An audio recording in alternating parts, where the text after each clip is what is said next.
I had been married to William Grant for 3 years when he brought home a woman like Lillian Monroe, a former escort, and made her his mistress. I, in turn, kept 38 lovers of my own. We had an unspoken agreement, a fragile truce, where neither of us interfered with the other's affairs. But everything changed the day I took in a new lover. William didn't just force me to dismiss all 38 men, he also demanded that I divorce him. I had no way to fight him, so I gritted my teeth and placed the divorce papers in front of him. I thought he would be glad to sign, but instead he tore them to shreds, pressed me against the wall, and his eyes burned with something between fury and desire. I didn't expect that the mistress he treasured so much would soon come knocking at my door. The front steps of my red-bricked estate glowed in the afternoon sun when she appeared wrapped in a smoky gray silk dress that made her look even more fragile. Her slender shoulders seemed too slight to bear their own weight, and her pale face trembled with a trace of fear as she bowed. "Your Grace," she whispered softly, her voice like a warm breeze over the quiet waters of the south. "William is drunk tonight and will not return home.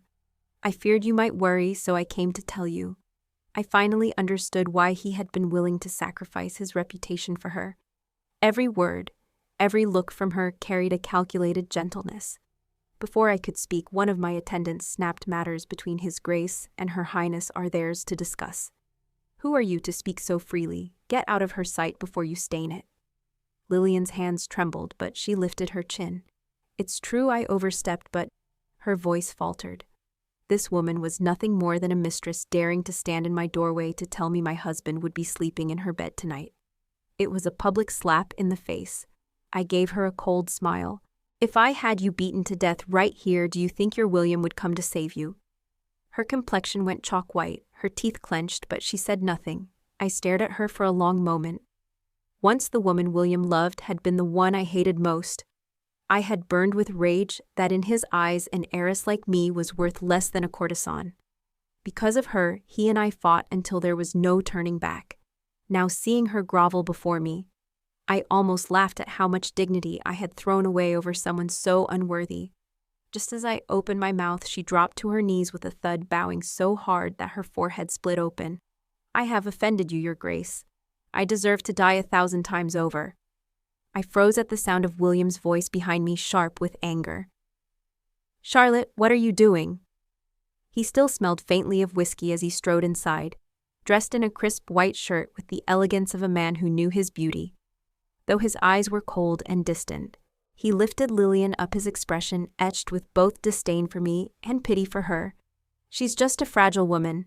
If you wanted me to come home, you could have told me. Why torment her?" William was not a fool, nor was he quick to anger. But the moment he saw her tears, he lost all sense, convinced I had bullied her. A year ago, I might have screamed back at him, but now my voice was calm. "Everyone here saw she did this to herself. If something's wrong with your head, get it treated. Don't lose it in front of me." He stopped in his tracks, and Lillian clutched his sleeve, tears falling like rain as she murmured, "Your Grace is right to be displeased. Don't quarrel with her on my account." I hated these little games of hers. In our first year of marriage, William and I had moments that felt almost happy. He found me frivolous for not reading, but when I asked about history or literature, he explained patiently. Sometimes he even guided my hand as I practiced writing, and I once thought we might be like any devoted couple. Then Lillian Monroe appeared weeping about her hardships, begging him to take her in. Whenever he stayed home with me, she would send word that she was unwell, and he would go to her. If I confronted her, she cried in his presence, making me seem unreasonable. Over time, he grew distant, and eventually he could hardly look at me. Whenever William Grant stayed at the house with me, Lillian Monroe would find some excuse to send someone over claiming she was unwell and needed him to care for her. When I could no longer bear it and went to confront her, she would burst into tears in front of him, painting me as unreasonable and cruel. Over time, William's warmth faded. His glances toward me became rare, and now he could hardly even look my way. "Whatever this is, we'll talk about it inside," he said coldly. "Don't make a scene out here." I turned and walked into the house. When he followed with Lillian on his arm, I drew the divorce papers from my coat and laid them before him. "Let's end this marriage." He was silent for a moment, impatience settling over his face in that familiar way I had grown used to. "Charlotte, What game are you playing this time? I took a deep breath and told the truth. I'm in love with someone else. He wants me to divorce you so we can marry. Surprise flickered across William's features, quickly replaced by contempt. Charlotte, I'm not leaving Lillian. Don't use these ridiculous excuses to test me again. Didn't we agree you stay out of my business with her and I stay out of your business with your lovers?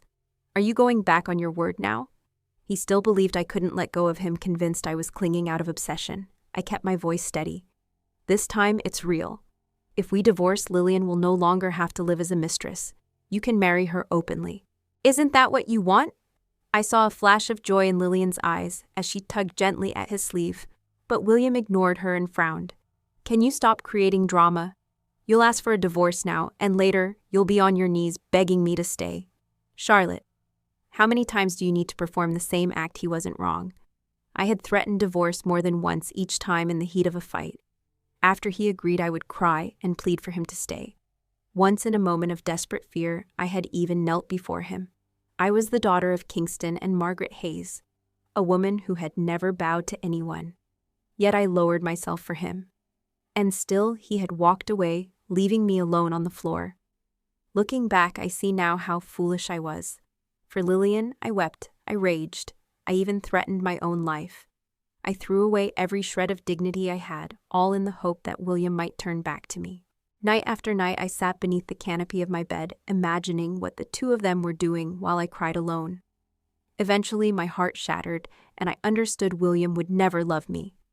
That's when I stopped asking for a divorce, not to save our marriage, but to ensure that the woman he loved would remain nothing more than a mistress. I began keeping lovers, openly placing one scandal after another on his name, until I became the most infamous woman in our circle. I grew used to it, or perhaps I simply went numb until I met Alexander Reed. Alexander was young, possessive, and relentless. He demanded that I get rid of all 38 lovers clung to me at every turn, and insisted I divorce William so he could marry me himself. Faced with his stubborn determination and the threat in his eyes before he left earlier today, I returned to William with the divorce papers once again. This time, I slammed them down. I'm not playing around. It's real. William studied me for a long while, narrowing his eyes as though finally realizing my seriousness. This is about that new boy of yours, isn't it? The one still wet behind the ears. I cleared my throat. Alexander had caused enough of a stir lately that even William had heard about him. Not long ago, Alexander had stormed into my home, dragged in a chair, and summoned all of my lovers into one room. On the left side, he placed a dagger poison and a length of silk. On the right, a stack of cashier's checks. He spoke calmly. From now on, I don't want to see any of you near her again. If you want to live, take the money and leave this city forever. If not, his cold gaze swept the room. I can arrange a place for you in a cemetery upstate. The 38 men burst into tears, begging me to intervene, but Alexander didn't so much as glance at them. He slowly sharpened the dagger in his hand, and the sound alone made their knees buckle. I had no choice but to dismiss them all. Thinking about his brazen, overbearing nature even now made me give a weary, helpless laugh. William Grant sat in silence for a long moment before suddenly rising to his feet, the sudden motion startling Lillian Monroe so badly she stumbled, nearly falling. The teacup on the table toppled with a sharp crack, shattering on the floor. His voice was cold enough to freeze the air. Your Grace truly wields her power well. Once you swore you wouldn't interfere, and now with a new man waiting outside, you come demanding a divorce. Forgive me, but I don't have time to indulge in your games. He turned to leave. I caught his sleeve. You don't have to worry. I'll explain everything to my father so it won't touch you. And besides, isn't this what you've always wanted, Lillian? Haven't you dreamed of marrying her? A divorce would be good for both of us. Why sulk about it? His step faltered. He stopped and turned back, his voice strangely flat. Good for both of us. Yes, I said evenly. You marry Lillian. I'll marry Alexander Reed. We both get what we want. Isn't that better? It was the first time in years I could speak of divorce to him without anger in my voice, and I was certain he'd agree. After all, I knew exactly how deeply he despised me. I nodded as if to seal the matter, but he snatched the papers from my hand and tore them to pieces right in front of me. In your dreams. He stormed out so fast he forgot to take Lillian with him, and I had to order someone to escort her home. Later, lying in bed, I couldn't fathom his behavior. The only explanation I could muster was that William was still a man whose pride had been wounded when I humiliated him so publicly. Perhaps refusing the divorce was his way of striking back. But then again, he hadn't been this angry when I kept my lovers before. Thinking of the look on his face as he left, I rubbed my forehead in frustration. William was not a man who yielded once he had made up his mind. This divorce, it seemed, would be a long battle. That night I dreamt of him for the first time in years. Since he had brought Lillian into our lives and severed our marriage in all but name, he had never once crossed into my dreams until now. In the dream, I was back 3 years earlier when he had just graduated at the top of his class, riding high through the streets, the darling of every young woman in town.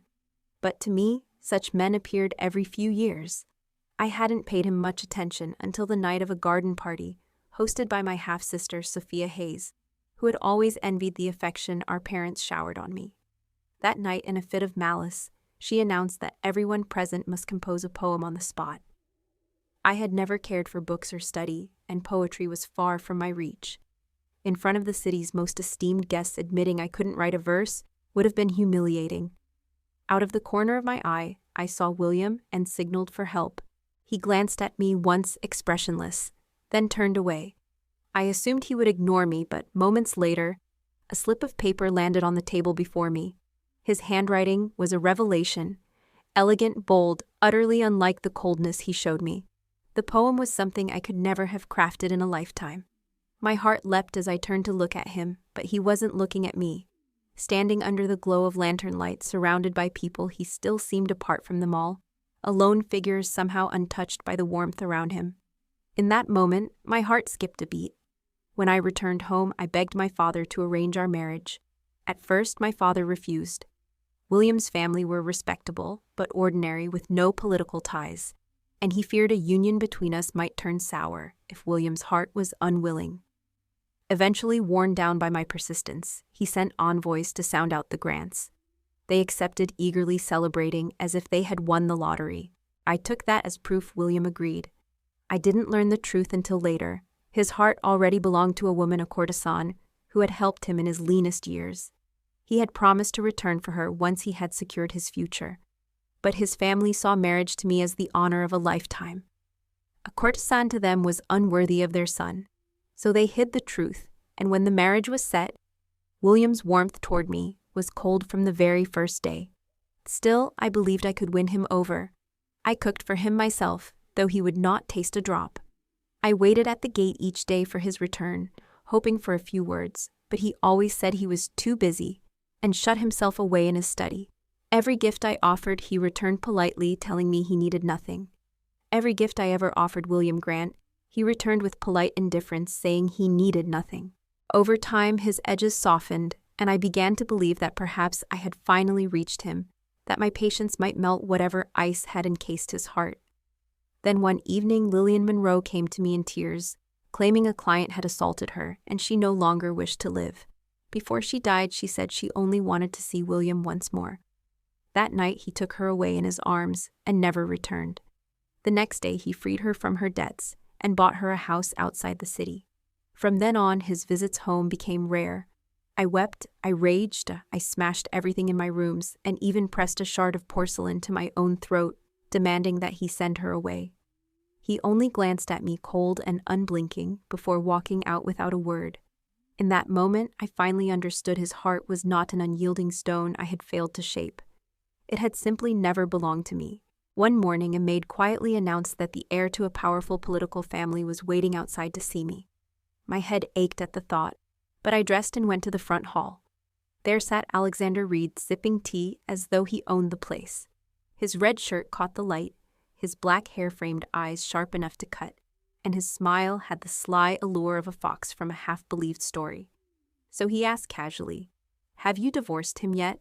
I hesitated. "Not yet." His brow lifted in mock surprise. "Don't tell me you can't bear to let him go." Alexander was always like this, jealous to the point of absurdity. Thinking back to how we met, I couldn't help but find it strange. I had been walking through downtown with several of my lovers when I heard a commotion ahead. A servant returned to say that a notorious club owner was holding people inside against their will. some forced into the sex trade, some dead under mysterious circumstances. The police were outside, but the madam claimed she was under the protection of a powerful patron. I had nothing better to do, so I went to investigate, flashing the badge of my rank and authority. The madam went pale and backed down instantly. Out of curiosity, I stepped inside and found a young man in a dark corner, battered and half-starved, his lips cracked and colorless. Beauty has a way of softening the heart, and I couldn't just leave him there. I lifted him to his feet and gave him water myself, asking his name. He said nothing. Assuming he was an orphan with nowhere to go, I decided to take him home, thinking I might make him my 39th lover. He was quiet and agreeable, and before long he was calling me Charlie with casual ease. Then one day he disappeared. I saw him again at a small party. I had come alone without my usual entourage, and was drinking out of boredom when a young man in a deep red suit, gold pin in his lapel, walked up to me. He poured my glass with a teasing smile. "How should I repay the debt of a life you saved?" Only later did I learn the truth. He was no orphan. He was the young heir of a powerful military family, raised in the far west by his grandfather. Recently returned to the city, he had been separated from his entourage, without money or direction, and fallen victim to a con man who, taken with his looks, drugged him and sold him to that club.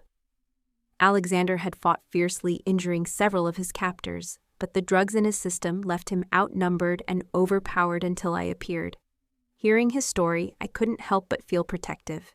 He was handsome, certainly, but also naive, and I wondered why fate had chosen such a boy to inherit such a title. I even joked, "The only proper way to repay a life debt is to marry me." I expected outrage, but he simply smiled and said, "All right." For a few days, being with Alexander was unexpectedly pleasant. He was charming, attentive, and hopelessly attached to me. But soon I realized he was also dangerously possessive. First, he refused to let any of my lovers near me. Then he forced me to dismiss them all. Finally, he demanded I divorce William and marry him. I backed away once, then again, but the danger in his eyes only grew. At last, I gave in, sighing, "I promise I'll divorce him. Just give me a little more time." Alexander Reed rose slowly, tapping his fingers against the table between us. "1 month," he said evenly. "If he hasn't agreed by then, I'll go to him myself." From that day forward, William Grant stopped coming home altogether. The matter of divorce was left to gather dust. By the time the Mid-Autumn Festival arrived, Alexander came to invite me to see the lanterns. The entire city was bathed in golden light streets, packed with laughing crowds. The air thick with roasted chestnuts and sweet osmanthus.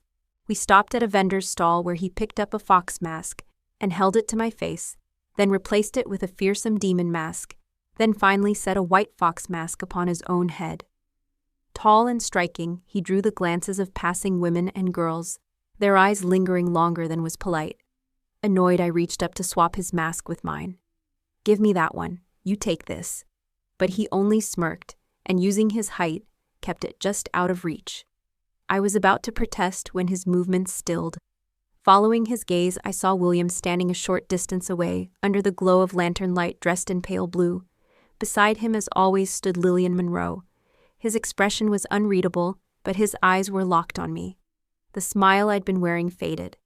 3 years of marriage, and not once had William agreed to see the Lantern Festival with me, always citing important affairs as an excuse. But tonight made it clear he had never been too busy. He simply reserved those moments for Lillian. The thought soured the evening, and I tugged Alexander's sleeve. "Let's go." We had barely walked away when a delicate white rabbit lantern caught my eye at the end of a stall lined with riddles.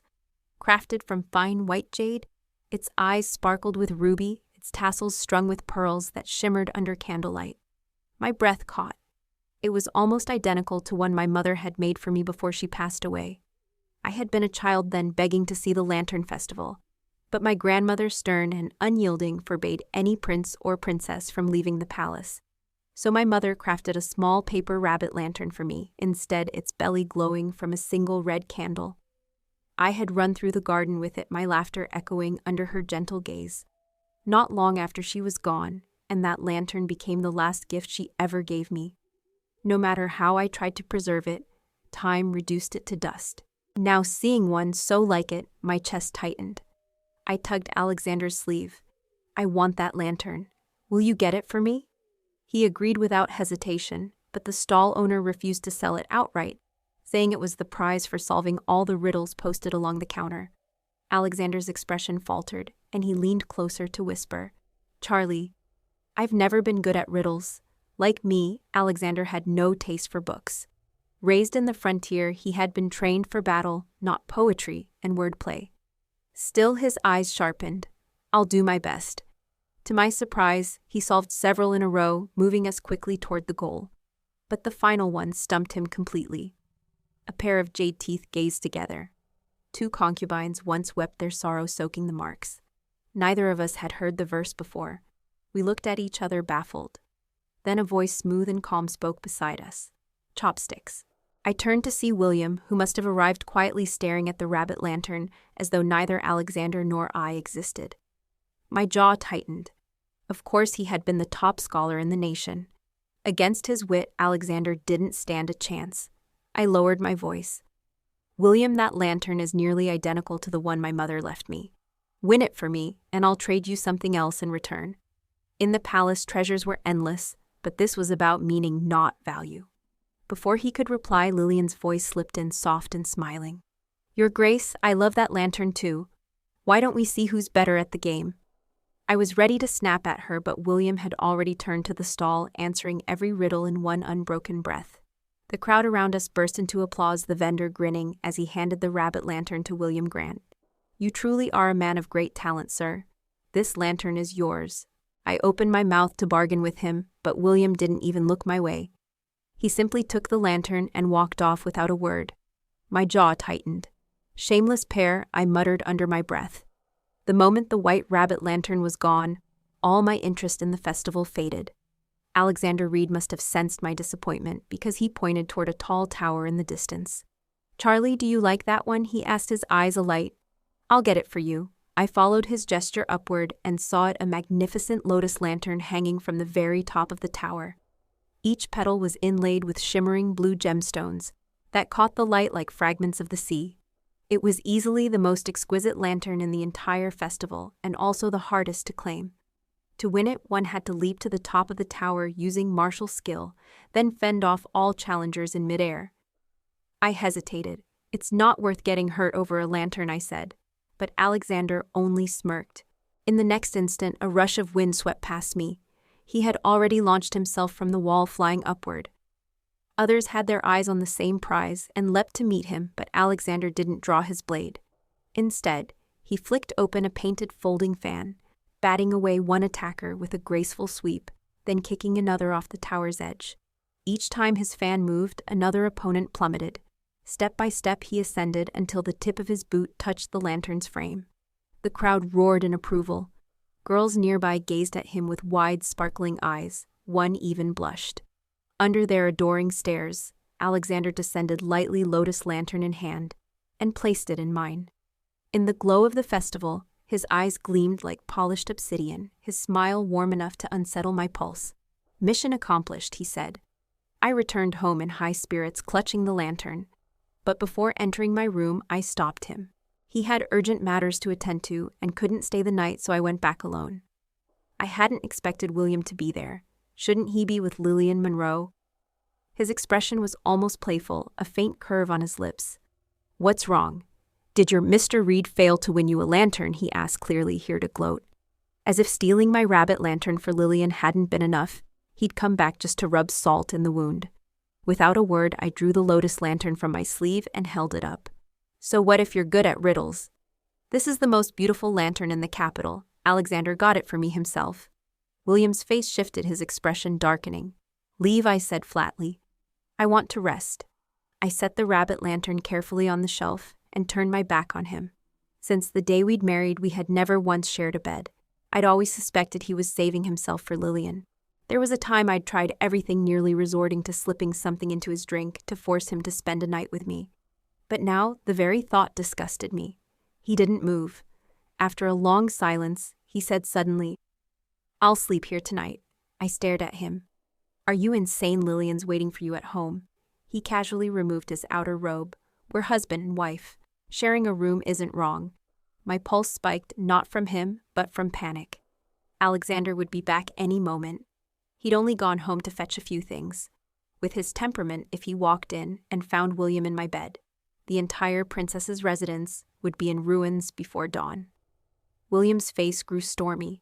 His voice rose. Alexander, Alexander, do you ever think about anyone else? I didn't care about your other lovers before, but this man. You flaunted him in front of half the royal family. Have you no shame? I froze, then scoffed. Why should you care? Haven't you paraded Lillian around just as openly? We're equals in that regard. What business is it of yours how long I've been with Alexander? I met his glare head on. In fact, I plan to marry him. So when will you sign the divorce papers? William's eyes darkened until they were nearly black, and for the first time in all our years together, I saw the storm gathering there. Even in our fiercest arguments, he had never truly lost his temper, only stood by cold and distant, watching me rage alone. But tonight something in him was about to break. I tensed my chest, lifting as I spoke through clenched teeth. William Grant, I'm a princess. If you dare touch me, I'll have father execute your entire family. He said nothing, just looked at me in silence. After a long moment, he stood, didn't bother putting his outer robe back on, and walked out. A sharp crash echoed from outside. What is he losing his mind over now? I muttered, annoyed, before stepping out to see. His shadow was already gone. One of the palace maids was crouched on the floor, sweeping up shards. I moved closer and froze. It was the rabbit lantern William had won earlier that day. Now it lay in pieces, its once bright ruby eyes missing. Your Highness, the maid said hesitantly. His lordship brought it back, but for some reason. He smashed it before leaving. It seemed whatever was left of our marriage had sunk to the very bottom. He refused to return to our residence. He refused to sign the divorce papers. It was as if he meant to make this as drawn out and difficult as possible. Before long, the royal autumn hunt arrived. From a distance, I spotted William. He wasn't wearing his usual flowing robes today. Instead, he was dressed in a black hunting outfit that only made him look sharper, more striking. Even with all that had happened between us, I had to admit his looks were exceptional. A hand suddenly tilted my chin away, and a cold voice said, "Just an old man. Am I not better looking than him?" I turned to see Alexander Reed frowning as he stared at me. I quickly pushed him away. Stop it. What if someone sees? If they do, we can just ask His Majesty for a marriage decree, he said lightly, then added, By the way, has that Grant man agreed to the divorce? Yet I changed the subject. I heard there are black bears in father's hunting grounds today. Have you ever hunted one? Alexander's eyes lit up. A bear, easy. I've killed an entire wolf pack in the northern frontier before. Just wait, I'll get one for you and make a bearskin seat cushion, I snorted. I'm not a bandit. Who needs a bearskin seat? But he had already spurred his horse ahead.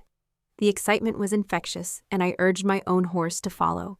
Even if I couldn't get a bear, catching a rabbit would be fine. But after a while, I realized I'd gone too far. The others had fallen behind, and the dense forest seemed to hold only me. Then disaster struck, a rush of wind followed by a deep guttural growl. A bear. Panic surged through me. I kicked my horse hard, racing ahead, but soon came to a cliff too wide to cross. Dead end. I turned, and there it was. The massive black beast, charged jaws, wide red maw flashing. I was going to die. An arrow whistled past, burying itself in the bear's eye. The animal roared, staggering, but still came at me. My horse reared, throwing me hard to the ground. Pain shot through me, then someone's weight crashed over mine, shielding me. The faint scent of green bamboo filled my lungs. William? The bear's claws scraped the earth inches away. William's low grunt of pain made my heart jolt. With a sharp motion, he pulled the dagger from his belt and drove it deep into the beast's remaining eye. The blade pierced through to the brain. The bear collapsed with a heavy thud.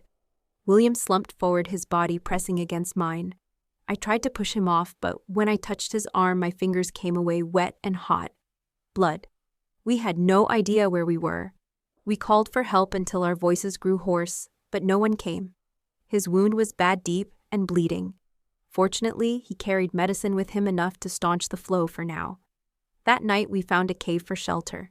He lit a fire, and we sat across from each other in silence, the flames dancing between us.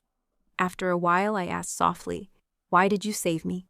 Our relationship wasn't quite to the point of killing each other on sight, but we were far from friends. He stared into the fire, pale from blood loss, his voice low and almost dazed. "I don't know," he said. "I just moved." A strange tightness rose in my chest.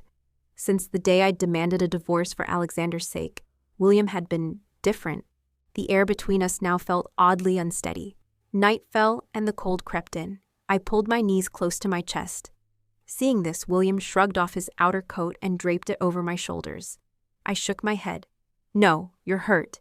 You need it more," but William was insistent. "Wear it," he said firmly. "I'm a man. I'll be fine." It struck me then that this might be the first time since our wedding that we had sat together in peace. Once I might have been thrilled by such a moment, but now my heart was in disarray, tangled with emotions I couldn't name. Time passed slowly. The flicker of the fire began to feel stifling, and I stood to stir it, needing to move. That was when I noticed William's pallor had shifted to an alarming flush. His gaze was unfocused. His body slumped against the cave wall, eyes closed. Fever. I pulled his coat tighter around him and fetched water from the stream to cool him down. In the warm orange light, his skin looked like smooth, heated porcelain, yet no matter how I wiped him, the heat wouldn't leave. His lips were cracked, his wound inflamed. Fear tightened in my chest. If this continued, he wouldn't live to see the morning. I bit down hard, stripped down, and plunged into the freezing stream, the water biting into my bones. Shivering violently, I returned, tugged his coat away, and slid into his arms, pressing my chilled body to his burning one. The cold racked me, but he felt like a furnace. He stirred, lashes trembling as he slowly opened his eyes. There was a faint sheen of moisture in them when his hoarse voice broke the stillness. "You don't have to do this." I closed my eyes. "Don't overthink it. You saved my life, I can't just watch you die. When we leave here, we'll be even." Sickness stripped away his usual icy composure. His black hair spilled across the stone floor, softening him in a way I'd never seen. He studied me quietly for a moment before asking, "What's so good about that Alexander Reed?" I thought of how William used to hate being praised for his looks, yet here he was fishing for comparison. "He's young, already doing well in his post," I said. William let out a cold laugh. "I hold a higher position than he does. He treats me well," I continued, ignoring his tone. I curled into William's warmth, though my thoughts wandered to another man. "He has only me in his heart. No one else. He's never lied to me. He says he'll marry me, that he'll have no other woman for the rest of his life." William fell silent, then glanced away, almost awkwardly. "He's just young and reckless." "You actually believe him?" "I do," I said, firmly. "I know what it feels like to truly like someone, and he truly likes me." Then, perhaps emboldened, I asked, "And what about you and Lillian Monroe? Why do you like her?" He frowned. "She saved my life. She cared for me when I was ill, sold herself day after day just to buy me medicine. I promised her that if I ever succeeded, I'd return free her and marry her." "Do you love her?" I asked, realizing too late how foolish the question was. Compared to someone refined and gentle like Lillian, I, with my golden silks, my lack of scholarly grace, must have always seemed coarse to him. She was the lotus blooming untouched in still waters, the perfect match for him in poetry and verse. Otherwise, why keep her as his mistress all these years? He didn't answer right away, brow furrowed as though he wasn't sure himself. The fire cracked and popped before he finally spoke, his tone unreadable. "I owe her." I nodded. "True. But you can't blame me for any of this. Father asked your family before our marriage, and they said you had no engagement, no one in your heart. They called marrying a princess an honor. If I'd known the truth, I wouldn't have interfered with your relationship. But it's not too late now. Once we return, we'll divorce and go our separate ways." His lips pressed together. "You still want a divorce? What else? Don't tell me you've suddenly realized you love me and can't let go," I said, almost mocking. His mouth twitched as though to smile, but no smile appeared. He lowered his gaze, uncharacteristically unsettled. "Charlotte, if—" But whatever he was going to say was cut off. Alexander appeared, dismounting his horse so quickly the snow at his boots sprayed upward. In an instant he was at my side, pulling me into his arms, his whole body trembling. He must have searched all night. His clothes were soaked through with snow, his skin ice cold. "Charlie!" His voice shook. "It's my fault. I was too busy hunting that bear to notice you were gone. If anything had happened to you—" His words broke off, choked by emotion, and he only held me tighter. ChatGPT John. Noy Alexander towered over me, holding me so tightly I could barely breathe. Only after a long moment did he notice I was nearly bare beneath William's coat. His expression darkened as he turned sharply toward William. But before he could speak, I quickly explained what had happened. Alexander's jaw clenched. Without another word, he removed his own cloak and wrapped it snugly around me, then lifted me onto his horse. As we prepared to leave, he glanced back at William. "Thank you for saving Charlotte." William's reply was icy. "I saved my wife. I don't need gratitude from an outsider." When William returned to the capital, my father praised him endlessly. In truth, father had never liked William, especially after he'd tried to redeem Lillian Monroe, which had nearly earned him a death sentence. If not for my desperate pleading, William would have been executed. Later, when I began keeping lovers openly, the humiliation I brought him multiplied. But father, unwilling to face the scandal, chose to ignore it entirely. This time, however, father patted my hand and said warmly, "Charlotte, young couples quarrel. Your mother and I argued plenty in our youth. If he's willing to risk his life for you, it means you're in his heart. Now that you've dismissed all your lovers, live well with your husband." William's wounds took a long time to heal, and he stayed at the princess's residence to recover.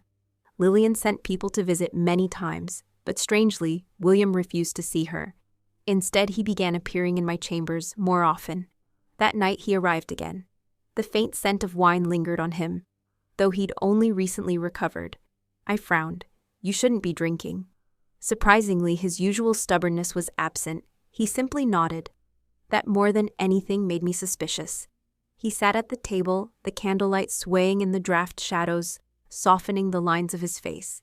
He had grown thinner, but even so, he looked like a painting brought to life. When I began to yawn, he finally spoke. "Charlotte, if I send Lillian away, can we forget about the divorce?" I stared, wondering if I'd misheard. What he lifted his gaze to mine, as though the words cost him something. "I've been thinking a lot. I was too stubborn before, too focused on repaying her. That day you asked if I liked her. I didn't answer because I didn't know." His lashes lowered. "I owe her. I promised to be responsible for her all my life. But maybe," his voice firmed slightly, "maybe I don't like her after all." Then he glanced aside, almost embarrassed. "I'll give her a sum of money, send her away, and after that, let's live well together. Charlie, I know you still have me in your heart. Those lovers, you only kept them to provoke me, didn't you?" "Provoke my head," a voice cut in coldly. Alexander vaulted in through the window, yanking me behind him. His tone was sharp. "William Grant." "What are you doing here?" William's smile faded. "I'm in my wife's room. Is that wrong?" But a crown prince's son sneaking into a married woman's chambers in the middle of the night, is that the etiquette of your noble house? The barb didn't bother Alexander. He smiled faintly. "At least my family's etiquette is better than the Grants, marrying a wife only to keep a mistress on the side." "William," he went on, voice steady, "I'm grateful you saved Charlotte, but she's going to marry me. If you have any sense, sign the divorce papers." William's patience snapped. He stepped forward, seizing my free hand. "And what right do you have to say that?" Alexander's voice was calm. "I'm the man in her heart." William's mouth twisted into a mocking smile. "And what are you to her? How long have you even known each other?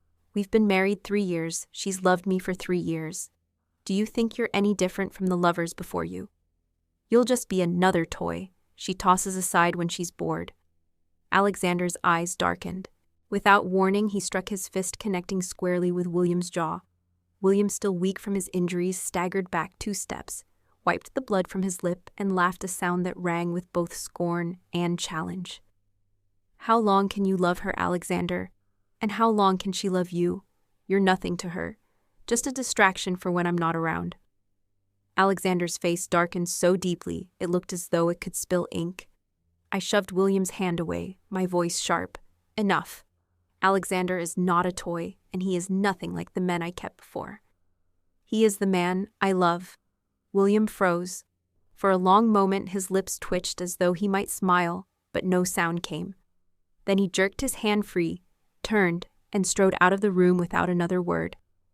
It had been 3 months since Lillian Monroe last came to see me. I did not expect her to appear again this time, looking utterly wretched. Tears streamed down her face like raindrops on pear blossoms. Her eyes swollen and red as she fell to her knees before me, bowing until her forehead struck the floor. "Your Highness," she sobbed. "I only wish to stay by William's side. Even if it's only as a maid, I beg you have mercy. Don't send me away." Her voice trembled with pitiful desperation, but her eyes burned with hatred she could not hide. I stared down at her. When I asked coolly, "Did I ever tell you to leave?" her head snapped up. "William suddenly said he would give me money and force me to go. He has always treated me well. If you hadn't ordered it, why would he send me away?" There were too many onlookers for me to allow them the pleasure of gossip, so I looked down at her from my seat with measured disdain. "Lillian Monroe, I am the crown princess of this empire. If I truly wanted you gone, I could make you disappear in 1,000 ways, without anyone ever knowing. William sent you away. That has nothing to do with me." Her face drained of color. She whispered to herself, No, that's impossible. William said he would be with me forever. He promised." I didn't care to continue the conversation. That evening, I learned that she'd been attacked by bandits on her way out of the city, and that William had gone to rescue her. I made no comment, simply left with Alexander to spend the day elsewhere. When I returned late that night, William was sitting in my chambers, the scent of alcohol clinging to him. His eyes were faintly red, his voice hollow. "Where were you out?" I said flatly. "Did you manage to save Lillian?" His gaze locked on mine. "She told me you sent men to have her attacked," I scoffed. Why would I bother? He was silent for a long time before letting out a bitter laugh. "I almost wish it had been you. At least then it would mean you still cared enough to be cruel. But the truth is, you want nothing more than for me and her to be far away, never to appear before you again. Isn't that right?" I didn't deny it. "I'm going to bed."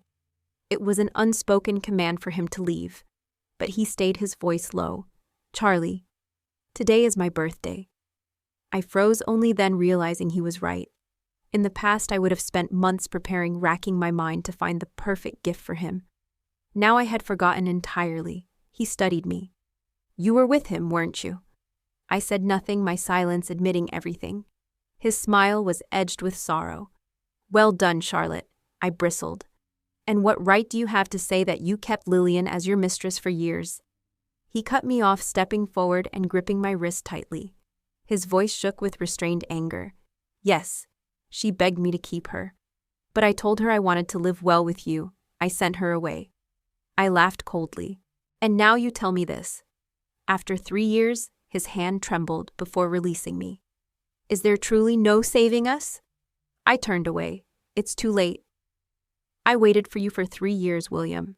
No one can stand still forever."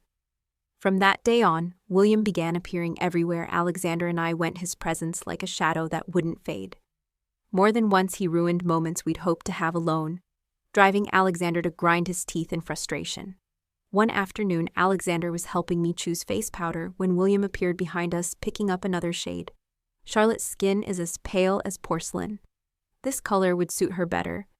Alexander shot him a glare, but before he could retort, a scream split the air. I turned to see Lillian Monroe charging from the crowd, a knife in her hand, her eyes wild and bloodshot. William moved instantly, shoving me behind him. But in that split second, my body acted on instinct. I shielded Alexander instead. Alexander twisted, pulling me down and covering me with his own body. William's expression flickered, but before he could react, the blade buried itself deep in his chest. 3 days later, as he lay unconscious, I went to see Lillian in the palace prison.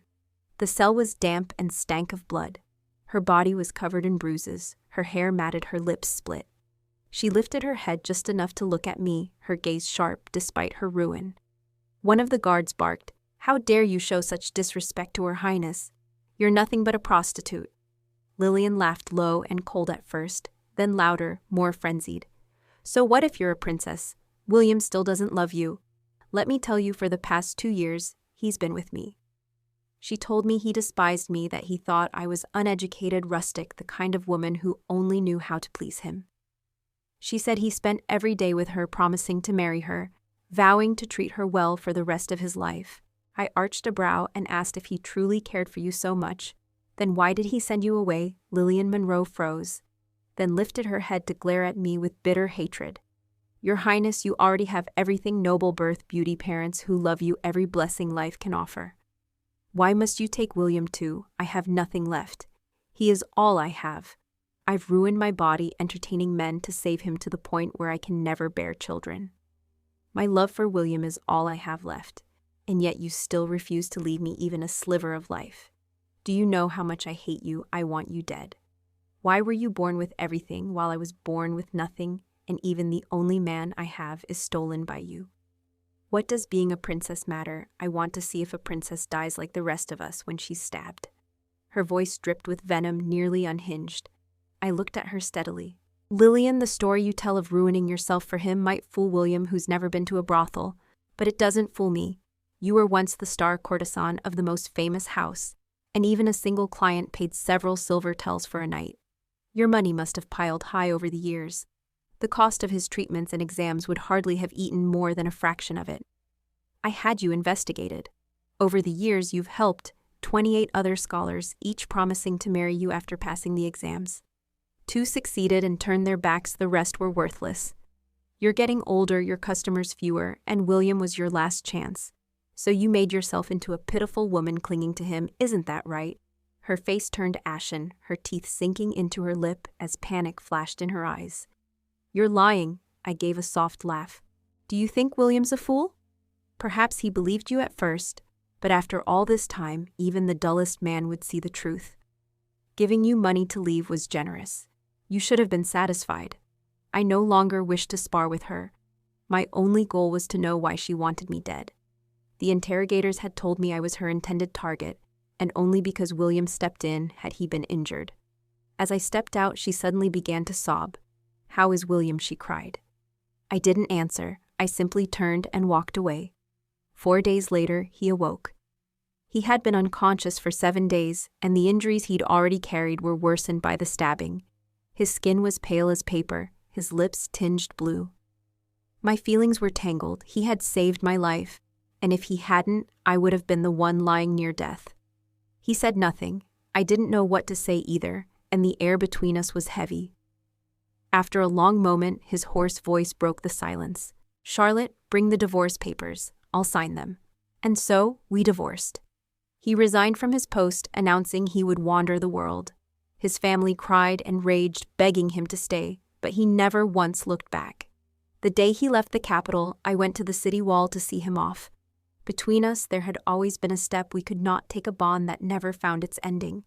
He rode a black horse, and from afar, I thought he turned his head, but I couldn't tell if he truly saw me. He only looked for a moment before facing forward and riding away without a single backward glance. A year later, I married Alexander Reed.